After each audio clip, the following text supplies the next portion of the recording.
അയാള് കാണിച്ച വൃത്തികേടല്ലേ? ഒരു പുസ്തകം എഴുതി ഉണ്ടാക്കുന്ന സ്ട്രെയിൻ എന്താണെന്ന് അയാൾക്കറിയോ? എല്ലാം ശരി, സമ്മതിക്കുന്നു. എങ്കിലും അയാളുടെ ഇരിപ്പ് കാണുമ്പോ പാവം തോന്നുന്നു. ഇനി അയാളുടെ ദേഷ്യപ്പെടണ്ട പ്ലീസ്. എനിക്ക് വേണ്ടി ഈ മുഖം ഒന്ന് തെളിയട്ടെ. ഓ, ദേഷ്യം വരുമ്പോ കാറ് കൊണ്ട് ആകാശം പോലെയാ. മൂഡ് നഷ്ടപ്പെടുത്തിയ അയാള്. അവരെ സമാധാനിപ്പിച്ച് പറഞ്ഞുവിട്. മധ്യമാവധിയിൽ നല്ലൊരു കീർത്തനം വായിച്ചു കേട്ടാ മൂടൊക്കെ തനിയുണ്ടാവും. പണ്ട് കഞ്ഞി പറ്റു കുറഞ്ഞെന്നും പറഞ്ഞ് ഞാൻ ശാഠ്യം പിടിച്ച് കരയുമ്പോ ഉള്ളി കാച്ച നെയ്യൊഴിച്ച് ചോറ് ചുട്ടി തരുന്നത് പറഞ്ഞ അമ്മ എന്റെ കരച്ചിലടക്കും. പക്ഷെ ആ നാളെ ഉണ്ടാകാറില്ലെന്ന് മാത്രം. ഞാനും അമ്മയെ പോലെ മോഹിപ്പിച്ച്. അല്ല, നീ എനിക്ക് നെയ്യൊഴിച്ച ചോറ് മാത്രമല്ല, മോഹിച്ച ജീവിതം തന്നെയാണ് വാരിത്തരുന്നത്.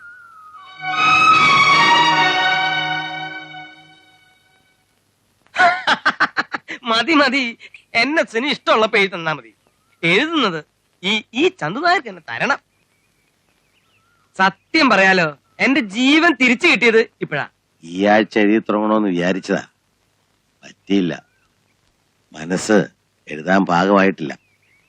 ഒരു വരി എഴുതിയിട്ട് ഏതാണ്ട് 10-12 വർഷത്തോളം ആയില്ലേ. സാവകാശം മതി, സ്മാർട്ട് കളിക്കണ്ട. സാവകാശം മതി. ചൂടാവില്ലെങ്കിൽ ഒരു കാര്യം പറയട്ടെ. ചൂടാവൂ? പറയൂ. മനസ്സ് മറ്റു കാര്യങ്ങളിൽ വ്യാപരിക്കുമ്പോൾ ചിലപ്പോ ഏകാഗ്രത കിട്ടാതെ വരും. തെറ്റല്ല. ഏകാഗ്രത കിട്ടിയില്ലെങ്കിൽ എഴുതാൻ പറ്റിയില്ല എന്നും വരും. മനസ്സിലായി. അവരെന്ന് പോവും? കക്ഷി പോകുന്നില്ല. പിന്നെ കൂടെ താമസിപ്പിക്കാനാ പ്ലാൻ? അതെ, ജീവിതകാലം മുഴുവൻ എന്നോടൊപ്പം ഉണ്ടാകും. എന്നെ ചെന്ത് ഭ്രാന്തായി പറയണേ. ഈ ഭ്രാന്ത് എനിക്ക് ആവശ്യമാണ് ചന്തുനായരെ, അല്ലെങ്കിൽ ഞാൻ നശിച്ചു പോകും. ഉറങ്ങിക്കിടന്ന എന്നെ ഉണർത്തിയത് അവളാണ്. നഷ്ടപ്പെട്ടു പോയ എന്റെ മനസ്സും ജീവിതവും തിരിച്ചു നേടിത്തന്നത് അവളാണ്. ആളുകൾ എന്ത് പറയൂ എന്നെ? എന്ത് വേണമെങ്കിലും പറയാം. എന്റെ മനസാക്ഷിയാണ് എന്റെ ശരി, എന്റെ സത്യം. എങ്കിലും ഇത് എന്നെ അതല്ല, ഒരു ഭാര്യ വേണമെന്ന് നിർബന്ധമാണെങ്കിൽ നല്ല അന്തസ്സുള്ള തറവാട്ടിൽ നിന്ന് സ്ത്രീയെ കിട്ടില്ലേ? ഇതൊരു സിനിമക്കാരി, അതും വേറൊരാള് കുറെ നാള് കൊണ്ടു നടന്ന്. ഞാൻ അന്തസ്സും പാതിവൃത്തിയും ഒന്നും പറയണ്ട. അന്തസ്സും പണവും പ്രതാപവും ഉള്ള വീട്ടിലെ സംസ്കാര സമ്പന്നയായ ഒരു പെണ്ണ് ഒരു താലിച്ചാട്ടിൽ എന്റെ കൈയും കാലും മനസ്സും കെട്ടി ഉമിത്തിയിലിട്ട് നീറ്റി ചോരയും നീരും ഉറവകളും വറ്റിച്ച് എന്റെ ചേതനകളെ മരവിപ്പിച്ച് ഒടുവിൽ എന്റെ കുഞ്ഞിനെയും കൊണ്ട് മാംസബലമുള്ള മറ്റൊരു പുരുഷന്റെ കൂടെ ഇറങ്ങിപ്പോകാൻ വരെ കഴിഞ്ഞ അന്തസ്.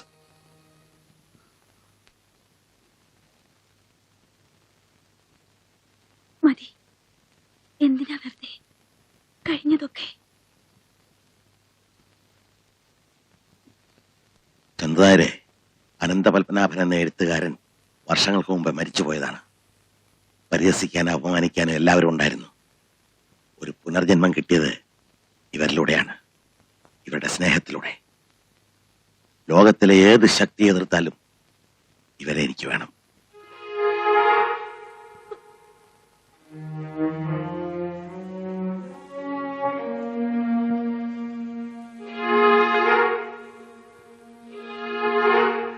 ഞാൻ പറഞ്ഞതിൽ വിഷമം തോന്നരുത്. ഒരുപാട് അനുഭവിച്ച മനുഷ്യനാ. താഴത്തെ പടിയിൽ നിന്നും വന്നതാ. പണവും പ്രസിദ്ധിയും ഒക്കെ കിട്ടി. പക്ഷെ മനസ്സുഖം എല്ലാം എനിക്കറിയാം. ഈ മനുഷ്യനെ ഞാൻ നശിപ്പിക്കില്ല. നശിക്കുന്നെങ്കിൽ അത് ഞാനായിരിക്കും.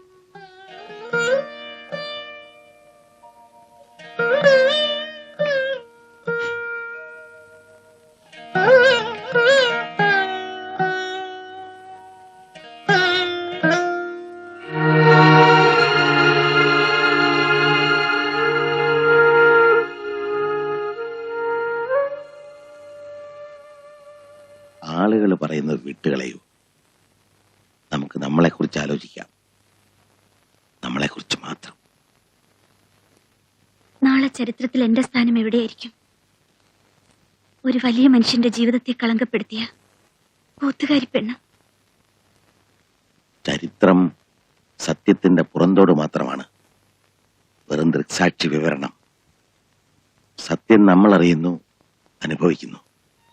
വരണ്ടുണങ്ങിക്കിടന്ന എന്റെ മനസ്സിന്റെ ഭൂമി നേർനനച്ച് ഉഴുതുമറിച്ച് വളം ചേർത്ത് അനുരാഗത്തിന്റെ വിത്തുകൾ പാകി പച്ചിലക്കാടാക്കിയത് നീയാണ്. ഇപ്പൊ അവിടെ വസന്തമുണ്ട്, പക്ഷികളുടെ പാട്ടുണ്ട്, ജീവിതമുണ്ട്. എല്ലാം തന്നത് ഈ കൂത്തുകാരി പെണ്ണാണ്. ഞാൻ എന്താണ് നൽകിയത്? മോഹിച്ചു വഞ്ചിക്കപ്പെട്ട ഈ മനസ്സും ശരീരവുമോ? ഞാൻ അഭയം തേടി വന്നവൾ. മരണം പോലും കൈയൊഴിഞ്ഞപ്പോ എന്നെ ആശ്വസിപ്പിച്ച കൈയാണിത്. എന്നെ ഉയർത്തി നിർത്തുന്ന ഈ കൈ എന്നെ വിട്ടുകളയാതിരുന്നാ മതി. ഭൂമി ആവശ്യപ്പെട്ടിട്ടല്ല മേഘം മഴയാകുന്നത്. മഴ ആവശ്യപ്പെട്ടിട്ടല്ല ഭൂമി അത് ഏറ്റുവാങ്ങുന്നത്. നിയമമാണ്.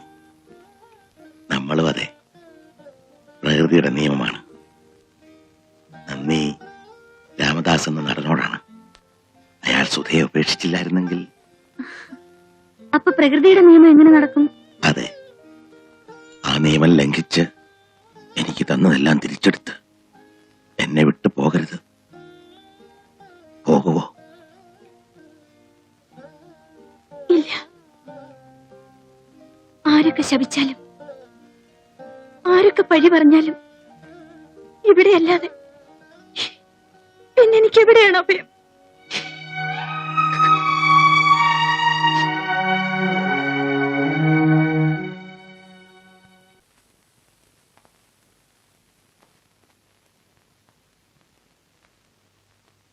നല്ല ഭംഗിയുണ്ട് അവരെ കാണാൻ. നല്ല അഭിനയാ. എനിക്കൊന്ന് കാണണമെന്ന് വലിയ കൊതിയായിരുന്നു.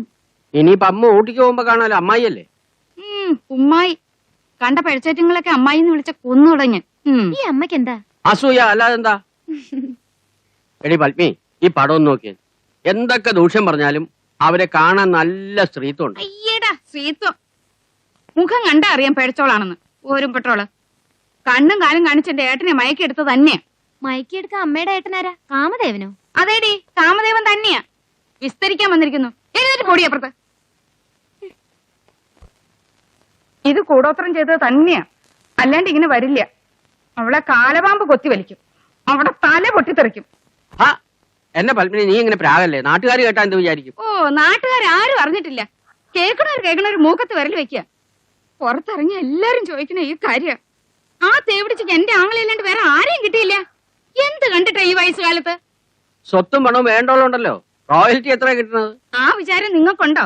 അയ്യോ, അവിടെ പടവും നോക്കി ഇരുന്നോ? അല്ല, ഇത് എന്ത് ചന്തം കാണണേ ഈ നോക്കി നോക്കി ഇരിക്കണേ? ഞാൻ പിന്നെ എന്ത് ചെയ്യാനാ പത്മിനി?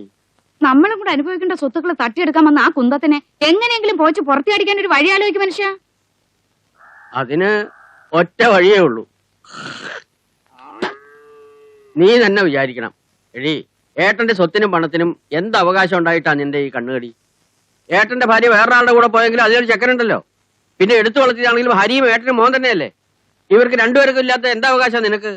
എന്തായാലും എന്റെ ഏട്ടന് എനിക്കും ഒരു വക തരാണ്ടിരിക്കില്ല. തരും. അത്ര സ്നേഹം എന്നോട്. ഇനിയിപ്പോ ഒരുമ്പട്ടോളം അതിന് വല്ലതും സമ്മതിക്കണാവോ? എല്ലാം ഒതുക്കാനല്ലേ നോക്കൂ. ഏട്ടന്റെ ഇഷ്ടം അതാണെങ്കിൽ പിന്നെ നീ കിടന്ന് ഇങ്ങനെ തുള്ളിയിട്ടെന്താ കാര്യം? നിനക്ക് മോക്കമുള്ളത് ഞാൻ സമ്പാദിച്ചുണ്ടാക്കണില്ലേ? അയ്യടാ, ജോലി ചെയ്ത് സമ്പാദിച്ച് അട്ടി അട്ടിയായിട്ട് ഇവിടെ കൊണ്ടുവന്നങ്ങ് കൂട്ടുകല്ലേ. എന്താ എന്നെ കൊണ്ടൊന്നും പറയിക്കണ്ട. എനിക്ക് എന്റെ ഏട്ടനെ ഒന്ന് കണ്ടാലേ ഇനി മനസ്സമാധാനം ഉള്ളൂ.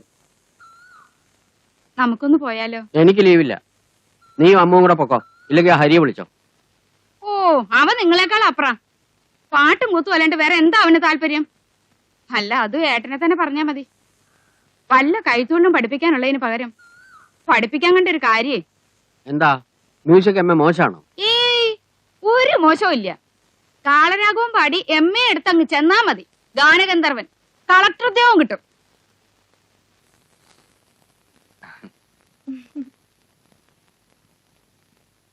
നിന്നോട് ഇവിടെ വരരുതെന്ന് ഞാൻ പറഞ്ഞിട്ടില്ലേ? ഇത് ആൺകുട്ടികൾ മാത്രം താമസിക്കുന്ന വീടാ. എന്നാ രണ്ട് പെൺകുട്ടികളെയും കൊണ്ടുവന്ന് താമസിപ്പിക്കേ. നീ എന്തിനാ പറഞ്ഞു വന്നത്? കഴുത. ഇങ്ങേരുടെ തൊള്ള ഉറക്കല് കേട്ട കഴുതയല്ലാതെ ബുദ്ധിയുള്ള വേറെ ഏതെങ്കിലും മൃഗം വരുമോ?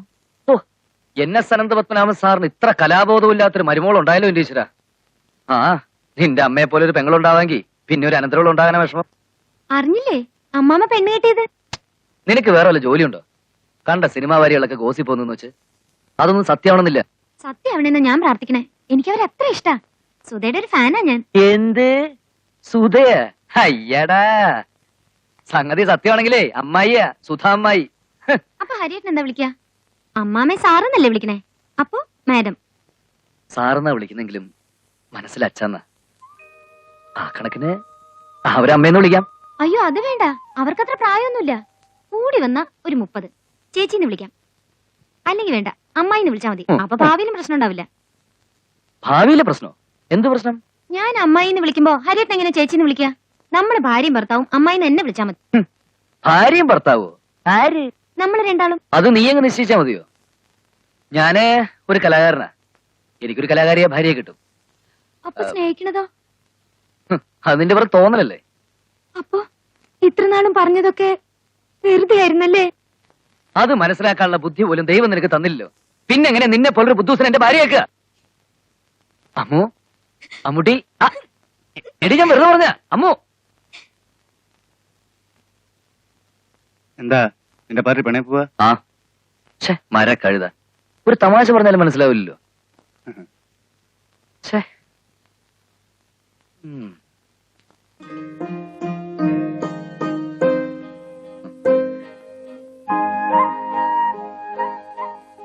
ഇയാളിനി എന്നാടോ ഊട്ടിക്ക്?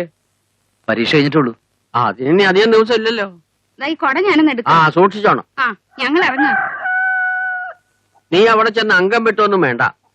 ചെന്ന് പരിചയപ്പെട്ട് സന്തോഷമായിട്ട് തിരിച്ചു പോരുക. അല്ലേ ഹരി? ഇതുവരെ ജീവിതത്തിൽ ഒരിക്കലും സാറിന് സുഖം കിട്ടിയിട്ടില്ല. ഈ ഒരു ബന്ധം കൊണ്ട് അത് കിട്ടുമെങ്കിൽ നമ്മളായിട്ട് തന്നെ തടസ്സം നിൽക്കുന്നു. അതെ. നിങ്ങൾ ആരും ഒന്നും പറയണ്ട. എന്താ വേണ്ടാച്ച എനിക്കറിയാം. ദാ നോക്കൂ, മര്യാദക്കല്ലെങ്കിൽ ആ മൂദേവി അടിച്ച് വെളിയിൽ ഇറക്കിട്ടേ ഞാൻ ഇങ്ങോട്ട് വരുള്ളൂ. അത് തീർച്ചയായും. ആഹാ, കേരളി ഇങ്ങോട്ട്. ഓ, അതിനിടയിൽ അവിടെ ഒരു ശൃംഗാരം.